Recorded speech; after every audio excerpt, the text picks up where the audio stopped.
Hello, my name is Ben Howard, and today I will be telling you about the life of Dietrich Bonhoeffer.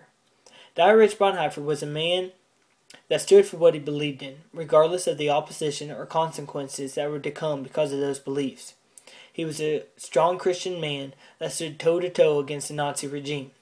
This resistance led to his death, but behind he left many works and influences that are still taught today in the Christian community.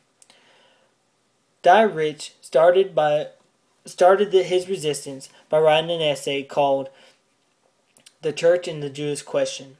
This sparked a flame in many minority groups and Jewish individuals which showed them that they didn't have to stand for the wrong and terror acts that were being brought on by the Hitler rule. I believe that this allowed others to start to believe with him, even in faith, and to stand up for what they believed in as well. Dietrich, along with others, soon stood up against the Nazi regime even more by creating a group called the Confessing Church. These members publicly fought out against the Nazi rule and wouldn't stand silently by while such evil was going on. Soon, the group was broken up because of the rising power of the Gestapo, and Bonhoeffer fled or returned to Germany from Berlin, and soon after started to teach at Finkelwedel, which was a confessing church seminary.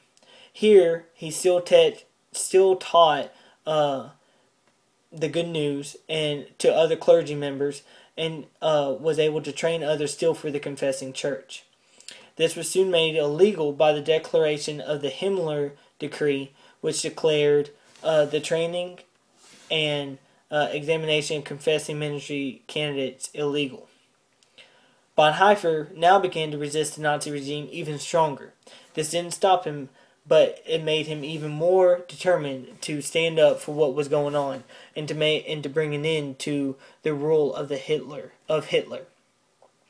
After he was forbidden to speak in public and to even show his face in Berlin, he had a chance to flee to New York, but after hearing the news of churches and synagogues being destroyed, he decided that he could help fight for the Jewish rights and other minority groups much more in Germany, and actually being in the storm than from being on the sidelines in a safer area such as in New York City.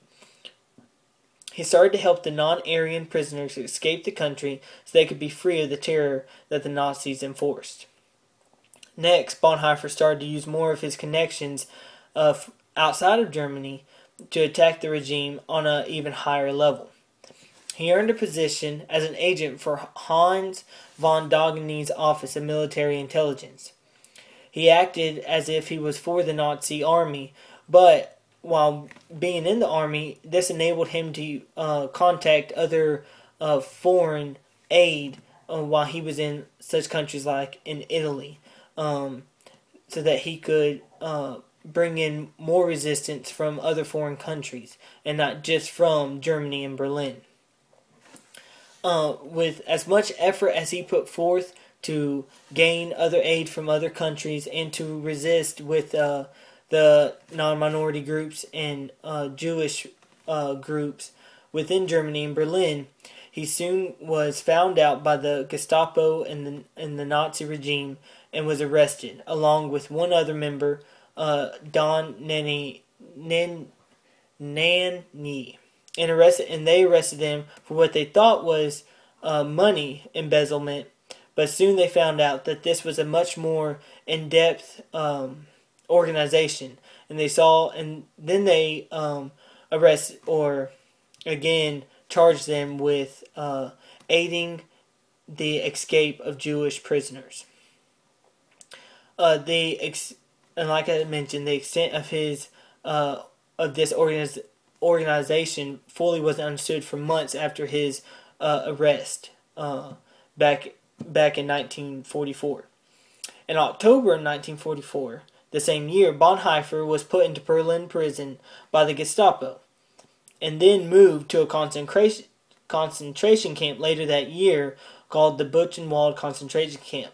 And shortly after that, within the following year, he was moved to the Flossenburg concentration camp. Here at the Flossenburg concentration camp on April 9th, 1945, he was hanged for his acts in the resistance against the Nazi regime. Even though he was not able to fully see the fall of the Hitler rule, he left behind him many works, such as The Creation and Fall of Temptation, The Marty Red Christian, The Life Together, Letters and Papers from Prison, and many others. The list goes on and on.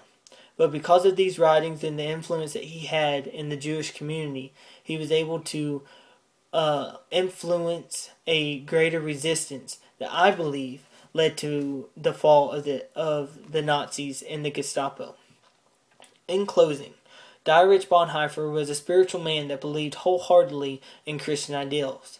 He saw the wrong that was acted out by the Nazi regime and the Gestapo and decided to stand against it in ways that most wouldn't have chosen or to even think about. Regardless of his chances to leave the country, he decided to fight and to stand for what he believed in.